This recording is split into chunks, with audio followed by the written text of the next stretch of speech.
Bonjour, bienvenue sur le plateau d'Eneato. Aujourd'hui, nous accueillons Sophie Chaudre. Bienvenue Sophie, enchantée de te recevoir. Merci, bonjour Frédéric, merci de m'avoir invité. Donc Sophie est aujourd'hui responsable d'un organisme de formation sur Nancy qui s'appelle Agilis Performance. Et vous êtes en particulier, mais pas seulement, spécialisé sur le DISC, c'est ça? Qui est un outil de connaissance de soi? C'est ça, qui est très complémentaire aussi à l'énéagramme. Et Bruno s'est spécialisé en fait dans les formations DISC. Donc, Bruno, c'est ton mari? Bruno, c'est mon mari. Voilà, on travaille en famille avec Axel aussi, notre fille. Et Bruno donc s'est certifié sur le DISC, ce qui permet aujourd'hui en fait de délivrer ces formations. Et en effet, c'est un outil aussi de connaissance de soi, ce qu'on appelle ludopédagogique dans notre jargon, qui permet voilà d'avoir aussi des profils. Et l'énéagramme est un peu plus poussé en fait. C'est pour ça qu'on aime bien cette complémentarité en fait entre les deux outils. D'accord, donc c'est ça qui nous a fait nous rencontrer. Oui. La performance, c'est quelque chose d'important. D'ailleurs, c'est dans le nom, c'est accolé à Agilis, hein, c'est ça? C'est ça. C'est toi qui as insisté pour qu'il y ait ce nom ou... En fait, on trouvait qu'Agilis c'était un peu court, même si aujourd'hui Agilis Performance c'est un peu long, à l'inverse. Mais on aimait bien l'idée de cette performance, d'apporter. Et on l'a mis au singulier parce que c'est vraiment la performance en général qui nous intéresse. Et toi, comment tu fonctionnes toi, au quotidien? C'est comment je fonctionne au quotidien, c'est la relation humaine. Je sais que Bruno, quand il parle de moi, il a une anecdote qui est assez parlante. C'est par exemple, on arrive à Nancy, qui est quand même la ville que je connais depuis quelques années, et on va rentrer dans un restaurant et il raconte souvent, alors en caricaturant, qu'il va aller s'installer à la table et qu'il va attendre un quart d'heure, 20 minutes que j'arrive, le temps que j'aille saluer toutes les personnes que je vais croiser. Et c'est un vrai plaisir pour moi d'aller checker, d'aller faire un coucou, d'aller dire tiens, on ne s'est pas vu depuis longtemps en fait. Et c'est vrai que je me rends compte que je connais énormément de monde et que j'ai plaisir en fait à cette relation. C'est vraiment un trait de caractère assez fort. Et quand il le dit en rigolant, au début je dis oh bon non, c'est pas vrai. Puis alors maintenant quand je rentre dans un restaurant, je fais attention à ce que je fais et je me dis bah si je connais là, je connais là. Il y a même des fois je me dis on ne connaît pas la personne qui est assise là. Il me dit non, on ne connaît pas. Parce que sinon, vous allez encore attendre 5 minutes. Okay. Donc ça, c'est quand même caractéristique, si on prend le modèle de l'énéagramme, d'une qualité émotionnelle, relationnelle. Tu as une grande qualité relationnelle. Oui. Et puis, tes clients le reconnaissent, je pense. Ah oui, j'espère en tous les cas qu'ils peuvent le reconnaître. Mais en plus, c'est une facilité. C'est quelque chose qui est quand même frappant quand on te rencontre la première fois. Tu as une facilité à rentrer en relation. Oui, puisque même si je vais dans des soirées où je ne connais personne, en quelques minutes, je vais m'incruster, je vais discuter avec les gens avec facilité. Ouais. Donc là, on voit bien le côté émotionnel. Après, qu'est-ce qui se passe quand tu es sous stress ou quand ça va moins bien en fait? Il se passe quoi? Tu restes émotionnel? C'est pas bon signe. C'est-à-dire, il se passe quoi, Sophie? C'est le diable qui sort de sa boîte. Voilà. Il a quelle couleur, le diable? Il est rouge. Il est rouge, c'est ça. Il est très très rouge. Il est très très rouge. C'est un constat que j'ai fait récemment. En fait, c'est vrai qu'au quotidien, je suis plutôt joviale.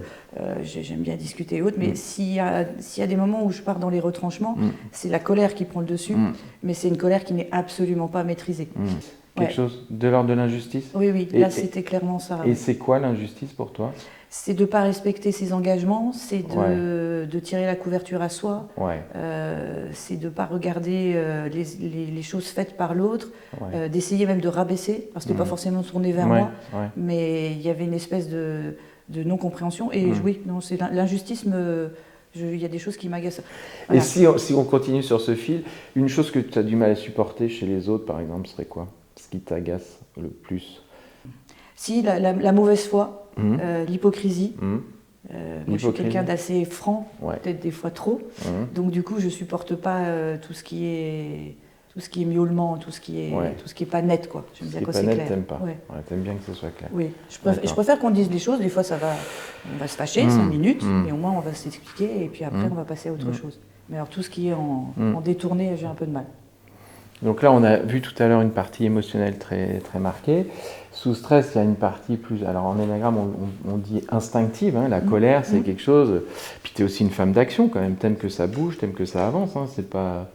Tu restes pas les mains dans les poches, toi, dans tes journées. Ah non, non, elles sont bien remplies. Donc l'action, tu aimes la performance, hein, on va dire ça comme ça. Et sous stress, j'ai l'impression en tout cas dans des situations plus compliquées pour toi, on va dire sous stress de façon un peu générique, j'ai l'impression qu'il y a moins de recul, quoi. T'es dedans, quoi. T'es dans la mêlée, tu pars pas dans ta bulle, quoi. Toi, t'y vas, quoi. Donc il n'y a pas trop de mental, en fait. Non. Enfin, ce qu'on appelle le mental, c'est pas forcément, ça n'a rien à voir avec le fait d'être intelligent. Tout le monde est intelligent, mais c'est cette capacité à s'extraire, à prendre de la hauteur. Tout ça, c'est ce que tu mobilises le moins, en fait. Non, je sais pas faire. Ouais, tu sais pas faire. Toi, t'aimes bien le challenge, ça te fait vibrer le challenge. Mais oui, d'ailleurs, dans les professions que j'ai réalisées, j'en ai fait souvent, parce que le fait de passer délégué pharmaceutique, à un moment donné, je me suis mise à vendre des produits pour des grands professeurs en hôpital. Je n'y connaissais rien. Et j'y suis allée et ça s'est très bien passé. Mais oui, mais au début, je me dis mais je vais jamais y arriver parce que là, j'apprenais vraiment un métier très différent. Puis en fait, si, ça a été. Après, je me suis dit tiens, je veux faire de la formation. J'y connaissais rien en formation. J'y suis allée et j'ai travaillé toute seule. Et aujourd'hui, ça fait 8 ans qu'on fait ce métier. Et je pense qu'on commence à avoir un nom qui est reconnu et on a réussi à faire vraiment quelque chose. Et ce challenge-là, voilà. Et je me dis, voilà, demain, si l'organisme de formation s'arrête pour qu'on fasse autre chose, je suis très tournée vers le viager.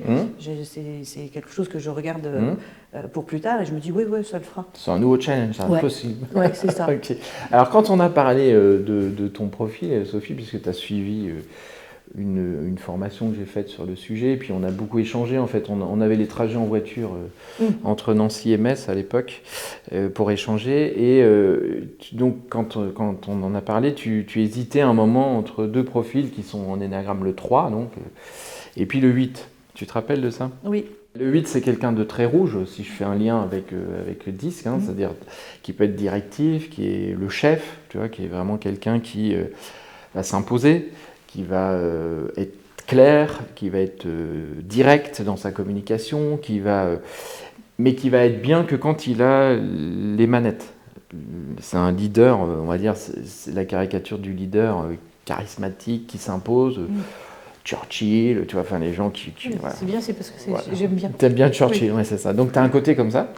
Je sais pas, non, pour le coup, non, pas leader, pas charismatique, si, j'espère, en tous les cas. Oui, alors il n'y a pas besoin d'études pour être charismatique. Voilà, mais leader qui s'impose, pas forcément, non.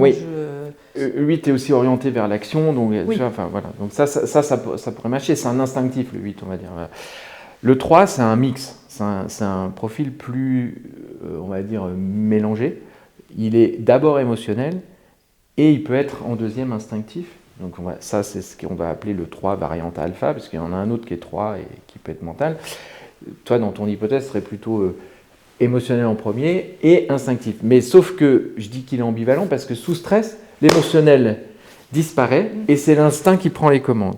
Et donc c'est assez marrant par rapport à ce qu'on a échangé avant. Si tu veux, tu vois, c'est-à-dire quelqu'un de très, tu vois, c'est un commercial. Le 3, c'est quelqu'un qui a besoin de réussir, qui aime la performance, qui a besoin de reconnaissance, même s'il se l'avoue qu'à moitié, enfin, voilà, etc. Et est-ce que ça te parle, tu vois? Ah oui, clairement. Oui. Dans la société. Qui aime le challenge. J'aime le challenge, j'aime bien les réussir surtout, et je fais tout pour. Et je suis très...